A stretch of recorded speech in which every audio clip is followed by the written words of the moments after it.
ભરૂચ જીઆઈડીસીમાં આવેલી Tushar trans equipment private limited કંપનીમાં આજરોજ વહેલી સવારે ભીષણ આગ ફાટી નીકળી હતી. ભોલાવની નર્મદાનગર જીઆઈડીસીમાં આવેલી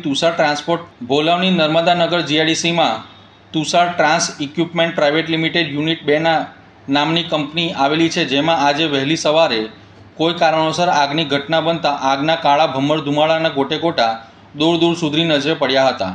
આગના કારણે કંપનીમાં કામ કરતા કામદારોમાં અફરાતફરી અને દોડધામના દ્રશ્યો સર્જાયા હતા. આ અંગેની જાણ જેનેફસી કંપની અને નગરપાલિકાના ફાયર બ્રિગેડને કરાઈ હતી. આગનો કોલ મળતા જ બંને ફાયર વિભાગની ટીમ તાત્કાલિક ઘટના સ્થળ પર દોડી આવી આગ ઉપર કાબૂ મેળવવાના પ્રયાસો હાથ ધર્યા હતા.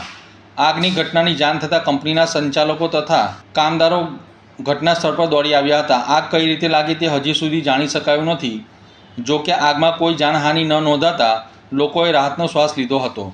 ઘટના સ્થળે જીઆઈડીસી વિસ્તારમાં થોડીક ક્ષણો માટે અફરાતફરીનો માહોલ સર્જાયો હતો, પરંતુ હાલ પરિસ્થિતિ નિયંત્રણમાં હોવાનું જાણવા મળી રહ્યું છે. મારું નામ શૈલેષ સાંસિયા છે. ભરૂચ નગરપાલિકાના ફાયર ડિપાર્ટમેન્ટમાં ફરજ બજાવું છું. આજ રોજ સવારમાં ભરૂચ જીઆઈડીસીમાં તુષાર ટ્રાન્સફોર્મર ઇક્વિપમેન્ટ લિમિટેડમાં આગ લાગેલી હતી, જેમાં અમારી ટીમ દ્વારા આગને કાબૂમાં લઈ લીધેલી છે અને હાલ કુલિંગની પ્રક્રિયા ચાલુ છે.